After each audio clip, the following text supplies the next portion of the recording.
শয়তান অহংকার করার কারণে কিন্তু দুইটা জিনিস থেকে চিরবঞ্চিত হয়ে গেছে। কয়টা? আরো জোরে বলেন। আল্লাহ রাব্বুল আলামিন বলেন, ক্বালা ফাহাবিব মিনহা ফামা ইয়াকুনু লাকা তাতাকাব্বারা ফিহা ফাখরুজ ইন্নাকা মিনাস সাবিরিন। ওকে যখন সেজদা দিতে বলেছিলাম ও সেজদা দেয়নি, এজন্য আমি আল্লাহ ওকে ওই সময় বলেছি দূর হয়ে যা। আনতা তাকাব্বারা ফিহা, এটা অহংকার করার জায়গা না। তোকে আমি আজকে থেকে ছোট করে দিলাম, দুর্বল করে দিলাম, নিকৃষ্ট করে দিলাম। দুইটা জিনিস তোকে চিরবঞ্চিত করলাম। খেয়াল করে, 1 নম্বরে কোনদিন আমি আল্লাহ তোকে ক্ষমা করব না। 2 নম্বরে কোনদিন আমার এই বানানো জান্নাতে তোরে দেব না। শয়তান বঞ্চিত হয়েছিল অহংকার করে কয়টা জিনিস থেকে? আজ দুনিয়ায় যদি কেউ ক্ষমতার অহংকার করে, শরীরের অহংকার করে, টাকা পয়সা বংশের অহংকার করে, ওকে আল্লাহ দুইটা জিনিস থেকে চিরবঞ্চিত করে দেবে, পরে কোনোদিন মাফ করবেন না। এই দুইটা জিনিস যদি কেউ না পায়, ওই 1000 বছর হায়াত পেয়ে ওর কোনো লাভ আছে? বলেন।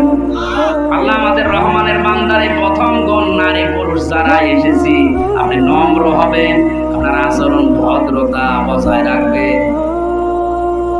ইদা খাতাবাহুমুল জাহিলুনা ক্বালু সালামা। 2 নম্বরে রহমানের বান্দাদের গুণ হচ্ছে, তারা যখন কথা বলবে কোন জাহেল, মূর্খ, অশিক্ষিত, অজ্ঞ এদের সাথে ঝগড়ায় লিপ্ত না হয়ে, তর্ক না করে বলবে, ভাই ঠিক আছে সালাম।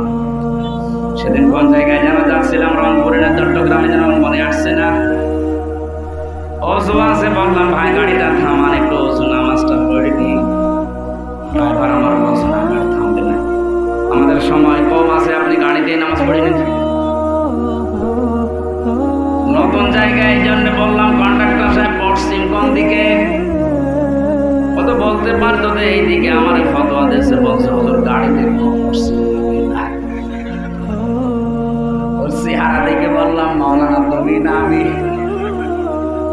তোমার কাছে আমি ফতোয়া চেয়েছি, জিজ্ঞাসা করলাম কাবা শরীফ কোন দিকে বা পশ্চিম কোন দিকে, তোমার জানা থাকলে বলো, তুমি তো ফতোয়া দাও যে না এখানে কোনো পশ্চিম লাগে না, ওটা আমি জানি।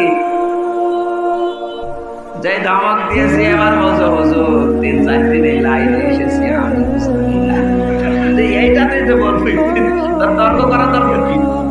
যেটা জানেন না ওইটাই মুখ করবেন না, বলবেন তো ভাই আমি জানি না। আর আমাদের দেশের অভ্যাস হচ্ছে যেটা জানে না ওইটা নিয়ে তর্ক বেশি করে।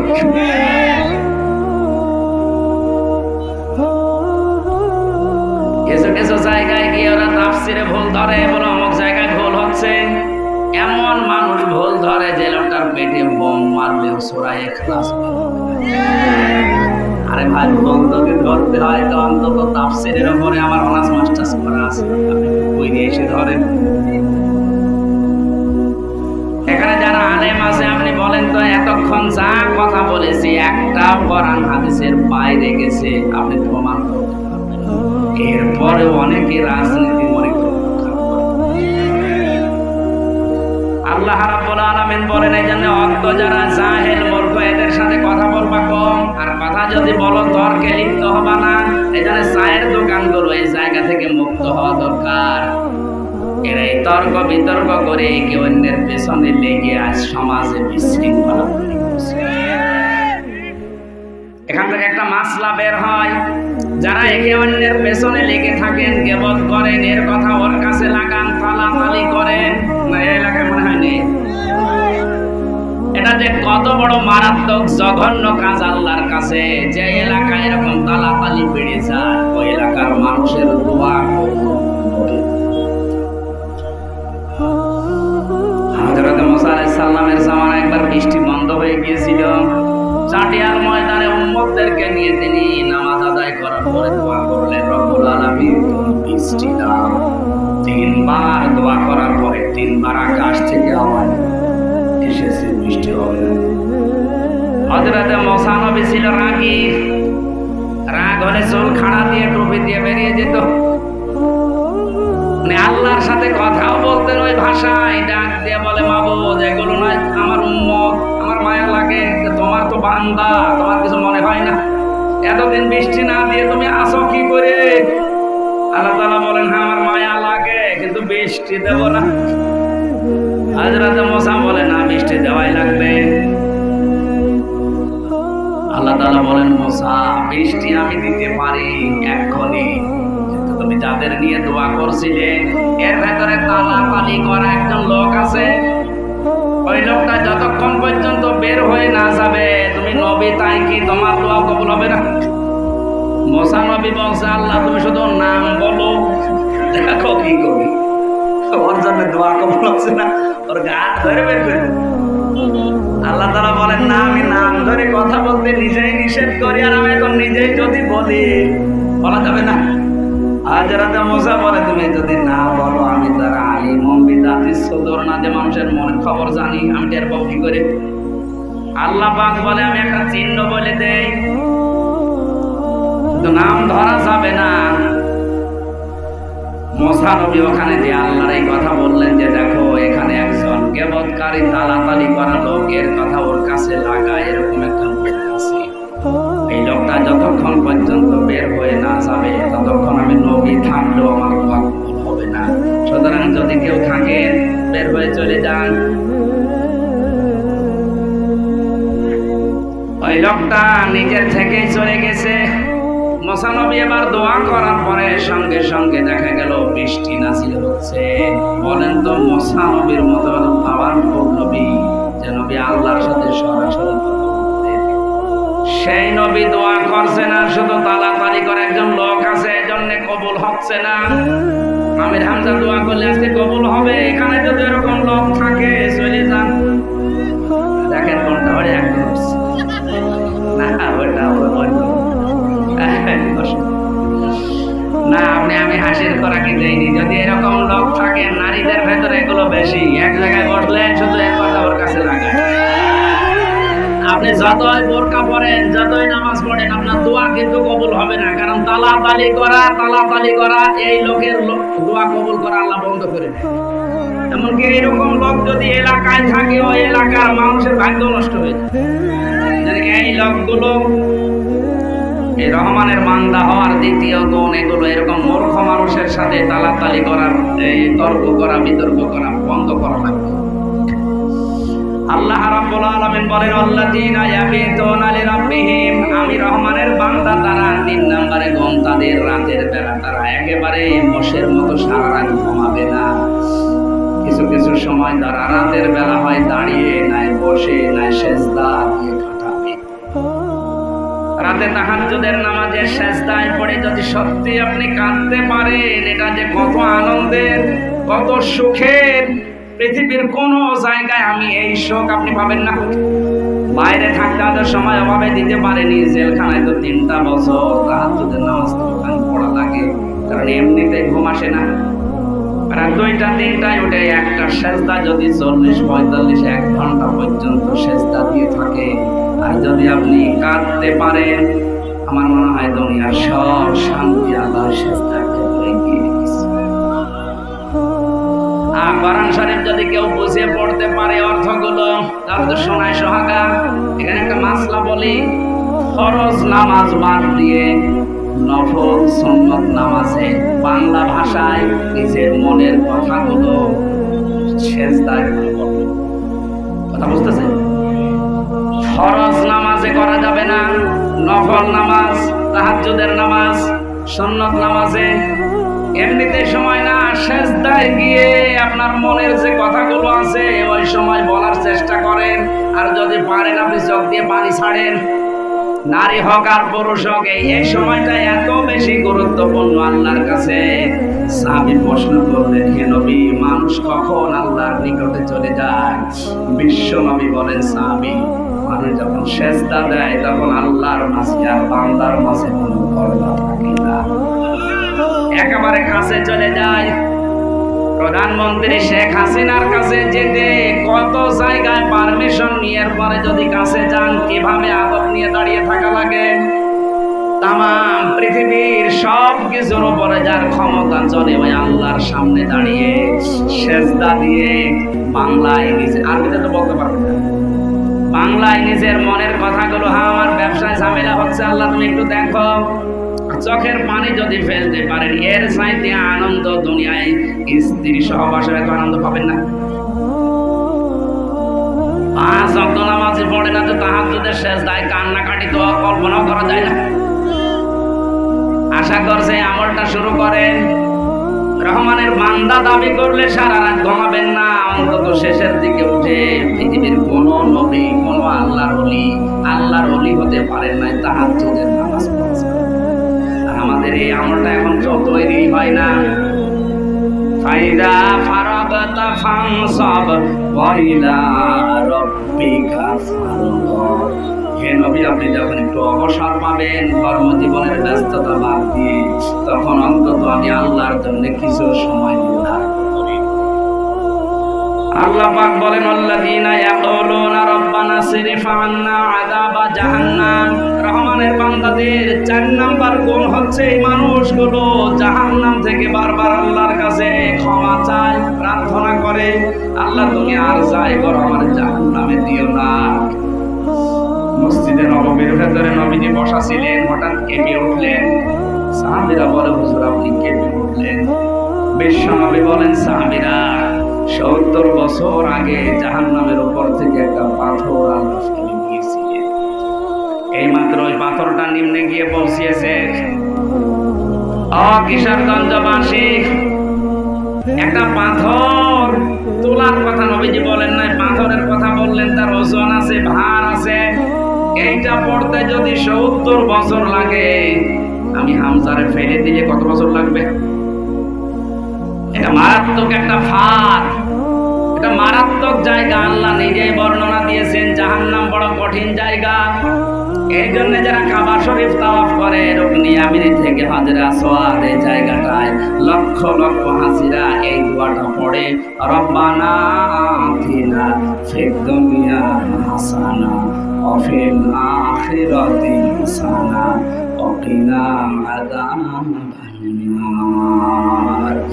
আল্লাহ দুনিয়ায় কল্যাণ দাও, আখিরাতে শান্তি দিও, আর অন্তত জাহান্নামের আগুন থেকে তুমি আমাদের বাঁচাও।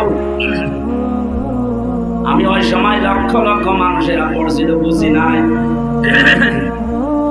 এখন কিন্তু তাফসীর ভালোভাবে পড়ার পরে বুঝেছি কেন মানুষ এই সময়টা এই দোয়াটা লক্ষ লক্ষ মানুষেরা করে। এই কারণেই করা হয়। দুনিয়ায় হাসানা হচ্ছে 10টা, রব্বানা আতিনা ফিদ দুনিয়া হাসানা, দুনিয়ার হাসানা 10টা, কয়টা? অফিল আখিরাতি হাসানা, আখিরাতের কল্যাণ বা হাসানা 5টা, ওয়াকিনা আযাবান্নার, আর জাহান্নাম থেকে বাঁচার উপায় রাস্তা 1টা, কয়টা? বলেন বলেন। এই আয়াতের উপরে যে তোমার আজকের আলোচনা না, শুধু ক্লাস দিলাম, 16টা জিনিস আয়াতের ভেতরে আছে। সারা জীবন দোয়া করে যাচ্ছে রব্বানা আতিনা ফিদ দুনিয়া। 16টা জিনিস যদি আপনি না পান, এই দোয়া আপনার মাথার উপরে ওঠে না। শেষ শব্দ ছিল ওয়াকিনা আযাবান্নার, আমাদেরকে তুমি জাহান্নামের আগুন থেকে বাঁচাও। নবীজি বলেন জাহান্নামের আগুন থেকে বাঁচার একটাই রাস্তা আছে। আছেন আপনি? আছে। আরাফ নামক জায়গা থাকবে, কিয়ামতে একটা দেওয়াল প্রাচীর, ওখানে কিছু মানুষকে দাঁড় করিয়ে রাখবেন। ওরা জান্নাতেও যাবে না, জাহান্নামেও যাবে না। সাহাবীরা বললেন হুজুর এরা জান্নাতে যাচ্ছে না, কারণ কি? আল্লাহর নবী বলেন এদের সব কাজে মোটামুটি ভালো ছিল, কিন্তু মা বাবার সাথে এদের আচরণ খারাপ ছিল। বাংলার মুসলমানেরা হাদিসটা বাস্তব জীবনে মিলাবেন। আপনি আর যাই করেন, নামাজ পড়েন, রোজা রাখেন, দান সাদকা করেন, বউ পর্দা করেন, সব ঠিক আছে। মা বাবার সাথে যদি আচরণ খারাপ হয়, আপনার জন্য জান্নাতে যেতে পারবেন। সাহাবেরা বলে হুজুরেরা জাহান্নামেও যাচ্ছে না, কারণ কি? আল্লাহর নবী বলেন এরা আর যাই করুক না কেন, এরা ইসলাম প্রতিষ্ঠার জন্য আন্দোলন করত, এই কারণে আল্লাহ এদেরকে জাহান্নামে দিচ্ছে না। বাংলার মুসলমানেরা আমাদের মানুষ হিসাবে ছোটখাটো ভুল করতে যাই থাকবে, ইসলাম প্রতিষ্ঠা করা, এইটা আপনার মনের ভেতরে 100 বার থাকা লাগবে। এটা যদি থাকে কিয়ামতে আল্লাহ আর যাই করুক জাহান্নামে দেবে না। মা বাবা আর দেখি ইসলামী আন্দোলনে এই দুইটা বিষয় সামনে রাখা খুব গুরুত্বপূর্ণ। নয়তো আবার আরাফ নামক প্রাচীরে অনন্তকাল আবার দাঁড়িয়ে থাকা লাগে কিনা আল্লাহ জানে। আজ হাজারো মানুষ আমরা এখানে বসে আছি, সোরাত সিরাত আচরণ সবই ভালো আছে, কিন্তু মা বাবার সাথে খারাপ আচরণ করে। কোরআনে আমি যত ব্যাখ্যামূলক শব্দ পেয়েছি, এইদিকে তাকান, কোরআনে যত ব্যাখ্যামূলক শব্দ আমার এই ছোট জীবনে আমি পেয়েছি, কোন জায়গায় আল্লাহ এত ব্যাখ্যা করেন না যত ব্যাখ্যা মা বাবার নামের উপরে আল্লাহ করেছে। মা বাবার নাম বললেই 3টা 5টা 7টা 22টা পর্যন্ত ব্যাখ্যা দিয়েছেন আল্লাহ। আল্লাহকে আমাদের চাইতে বসে কম, এত ব্যাখ্যা দিলেন কেন? মানুষকে আল্লাহ দোয়া করার জন্য উদ্বুদ্ধ করেছেন এই একজন মানুষের জন্য। অখফিদ লাহুমা জানাহাজ যুল্লি মিনার রাহমা। খেয়াল করে শুনবেন, অখফিদ খফজন শব্দের শাব্দিক অর্থ হচ্ছে ডাউন, ফল করা। ডাউন, এভাবে ডাউন করে দেবেন হবে না, ফল করে দেওয়া লাগবে।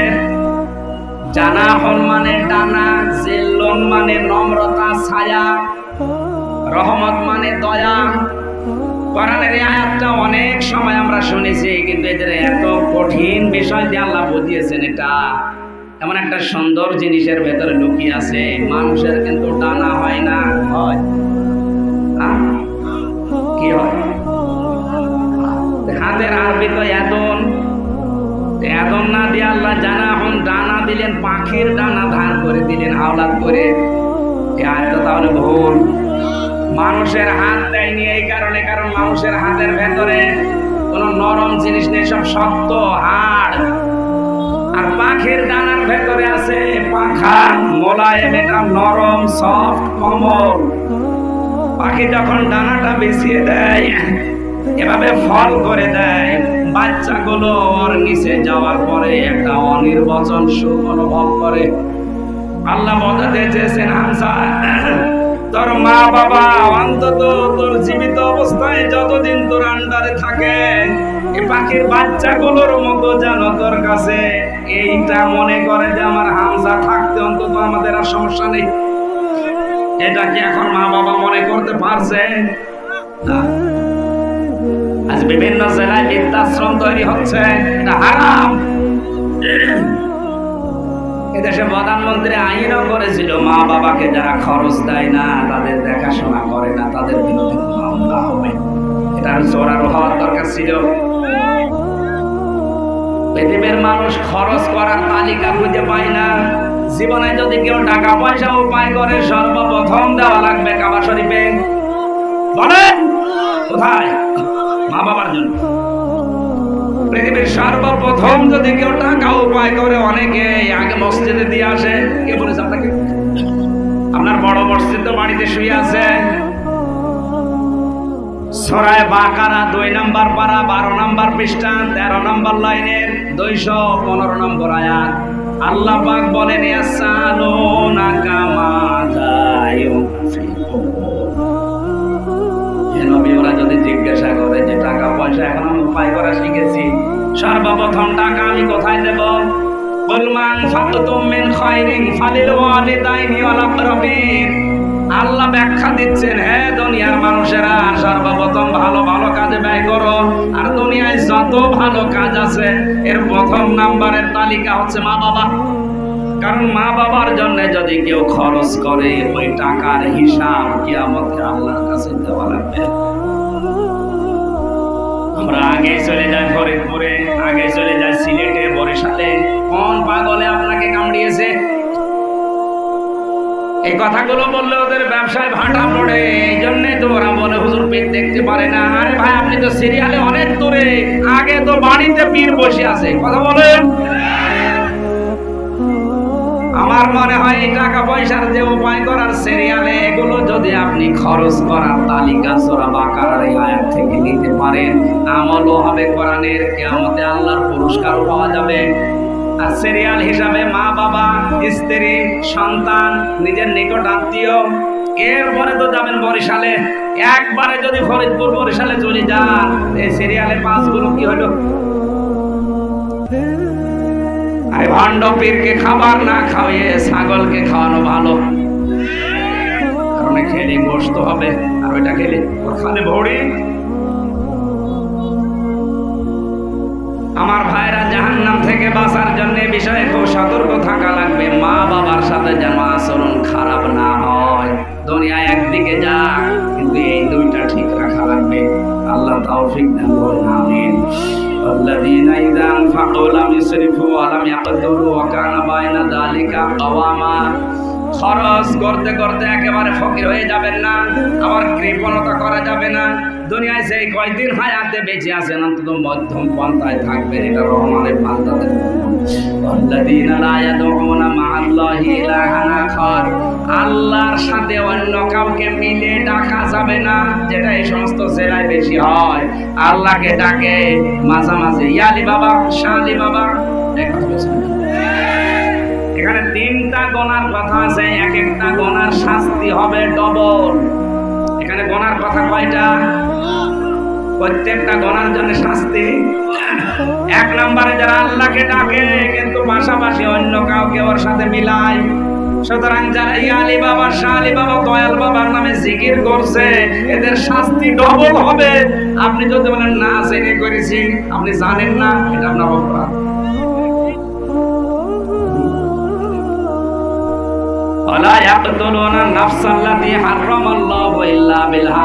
অন্যায় ভাবে কাউকে হত্যা করা যাবে না, হত্যার পরিবেশ তৈরি করে দেওয়া যাবে না। জেলখানাতে হাজারো মার্ডার মামলার আসামি পড়ে আছে। ওরা এখন টের পাচ্ছে যে মানুষ হত্যা করার জ্বালাটাকে 30 বছর একবারে থাকা লাগবে, এরপরে ফাঁসি দিয়ে দেবে। এজন্য আহ্বান জানাচ্ছি, অন্তত জেনে হোক, বুঝে হোক, না বুঝে হোক, এই কাজে জড়াবেন না। মানুষ হত্যা থেকে বিরত থাকেন। পরিবেশ তৈরি করে দেয় অনেকে, নিজে কিছু করে না, পেছনের দরজা দিয়ে কলকাঠি নাড়ে, ওর ইশারায় 10টা লাশ পড়ে যায়। জেনা করা যাবে না। আজ পরকীয়া প্রেম দেশে হু হু করে বাড়ছে। এটার জন্য শুধু পুরুষ মানুষই দায়ী না, মেয়েরাও দায়ী আছে। একটা স্বামীকে আপনি কন্ট্রোল করতে পারেন না, কিসের মহিলা আপনি? আমার মনে হয় একজন মেয়েকে আল্লাহ যা দিয়েছে, ও যদি সব উজাড় করে দিতে পারে, ওর স্বামী অন্তত অন্য জায়গায় লাইন করা সম্ভব না। কারণ আমাদের দেশের পুরুষ মানুষের যে শরীর এমনি চলে না। কলকাতা হারবাল, ইন্ডিয়া হারবাল দিয়ে চলছে কোন রকম। আরে আবার লাইন করবে, ওই স্ত্রীর কাছ থেকে রেসপন্স পায় না, সেরকম সম্মান পায় না, আচরণ পায় না, বাধ্য হয়ে যখন আরেক জায়গায় লাইন করে। তুমি করেছো ঠিক আছে না? জেনা বিভিন্ন 7 প্রকারের কথা আছে। আমরা এখন আজান দিচ্ছি তো আমি কথা আর বাড়াতে পারছি না, আমার গলা অবশিত আছে। ভেতরে ঘেমে একেবারে চলছে। আমি শেষ করে দিলাম। আগামীতে কোনো জায়গায় আসলে রাতের বেলা মাহফিল দেবে, দিনে হয় না। দিনের বেলা গ্যাঞ্জাম হয় আর আলোচনা তোলা যায় না। আগামীতে চেষ্টা করবো ইনশাআল্লাহ কোরআনে কারীম থেকে আশপাশে কোনো জায়গায়, কোন জায়গায় যেন আছে রাতের বেলা, ওখানে দেখা হবে ইনশাআল্লাহ। আসসালামু আলাইকুম ওয়া রাহমাতুল্লাহ। আল্লাহুম্মা আমিন।